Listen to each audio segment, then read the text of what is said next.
તમારાથી થાય એ કરી લ્યો, પોલીસ પાસે જવું હોય તો પણ વાંધો નથી, આવો રોફ જમાવ્યો છે બંને દારૂડિયાઓએ। અને આજકાલ દારૂબંધી ગુજરાતમાં દારૂનો ભંગ થઈ રહ્યો હોય તેવું લાગી રહ્યું છે અને અવારનવાર જે દારૂ પીને જે આ અસામાજિક તત્વો છે તે વારંવાર અત્યાચાર ગુજારતા હોય છે અને એક્સિડન્ટ પણ કરતા હોય છે। અને ફરી એક વખત વડોદરામાં આવો જ એક એક્સિડન્ટનો કિસ્સો સામે આવ્યો છે।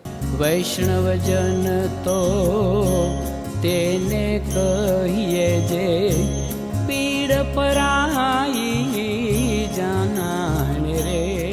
નમસ્કાર, નવજીવન ન્યૂઝ સાથે હું છું અમીષા। વડોદરામાં 5 મહિનામાં જ અનેક વખત દારૂડિયાઓએ દારૂ પીને કાર ચલાવી અને તેને લઈને જ અકસ્માતો સર્જાયા છે અને આ આંકડો છે તે દિવસે ને દિવસે વધી રહ્યો છે। અને આજે ફરી એક વખત વડોદરામાં 2 કાર ચાલકો છે તે દારૂ ભરીને જતા હતા, પીધેલી હાલતમાં હતા અને તેમણે એક બાઇક સવારને ફંગોળ્યા હતા। જો કે આ બાઇક સવાર છે તે હવામાં ફંગોળાઈને નીચે તો પડ્યા હતા પણ સદનસીબે તેનો જીવ બચી ગયો છે। જો કે આ બાઇક ચાલકને ફંગોળાતા જે વડોદરાના જે રહેવાસીઓ છે, આસપાસના લોકો છે, તેમણે આ કાર ચાલકોનો પીછો કર્યો હતો અને 3 કિલોમીટર સુધી આ કાર ચાલકોને પીછો કરીને પકડી પાડ્યા હતા। જ્યારે પકડી પાડ્યા તો જે કાર ચલાવનાર નિલેશ રાજપૂત છે તેમણે કહ્યું હતું કે તમારાથી થાય એ કરી લ્યો, પોલીસ પાસે જવું હોય તો પણ વાંધો નથી, અમે સમજી લેશું। આ રોફ જમાવતા હતા અને સાથે સાથે જ રોફ જમાવીને દાદાગીરી કરતા જ જે રહેવાસીઓ છે તેમણે નિલેશ રાજપૂત અને સતીશ ચૌહાણ જે બંને કાર ચાલકો હતા તેમને પોલીસના હવાલે પણ કર્યા હતા। ત્યારે પ્રત્યક્ષદર્શી છે તેમણે શું કહ્યું છે પહેલા તમે તેને સાંભળી લો।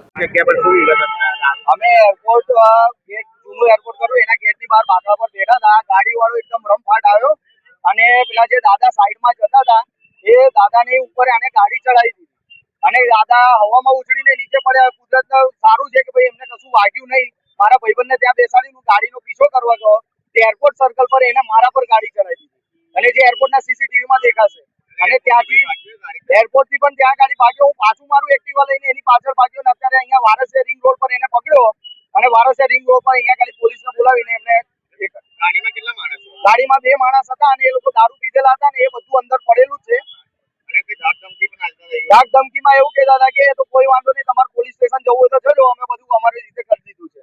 કોઈનું ઓળખાણનું નામ આલેલું? ઓળખાણનું કોઈનું નામ એમ દીધું હોય એવું મને નથી ખબર પણ એવું કીધું હતું કે તો બધું પૂરું થઈ જશે અમારી। કોઈ બોલેલું ને તમે બોલેલા મારા કે આ ઓળખાણ આલી એ બોલ્યા હતા ત્યારે મેં એવું કીધું કે ભાઈ તમારી જે ઓળખાણ હોય પોલીસ આવે એમને બતાવી દેજો તમે ઓળખાણ। મારું નામ રાકેશ ચૌહાણ છે। ગાડી બતાવી આ એક ભાઈ ગાડી દારૂ પીતો એરપોર્ટ આગળથી અથાડતો એક કાકાને ગયડા માણસને આખો ઉડાડી દીધો છે અને ઉડાડતો અહીંયા આવ્યો છે અને એક ભાઈ એનો પીછો કરે છે, એની જિંદગી બચી ગઈ છે પણ એ કાકાનો જીવ બચાયો છે અને આ ભાઈને અહીંયા પકડ્યો છે એના છોકરા દ્વારા। અહીંયા પીધેલા હતા 2 જણા? હા, પીધેલા જ હતા અને એની આખી ગાડી દારૂથી ફૂલ ભરેલી છે અને સિગ્નેચર ની બોટલો છે કંપનીની ફૂલ દારૂ। મારું ભાઈબેન રંભટ।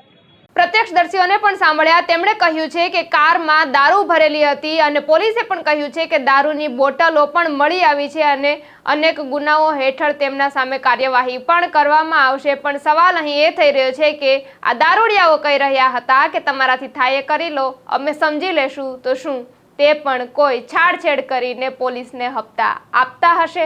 આવા સવાલો અનેક ઊભા થાય છે। ત્યારે આપનું આ અંગે શું કહેવું છે કમેન્ટમાં આપના પ્રતિભાવો ચોક્કસથી જણાવજો। આવા જ નવા સમાચાર મેળવવા નવજીવન ન્યૂઝ સાથે જોડાયેલા રહો। વૈષ્ણવજન તો તેને કહીએ જે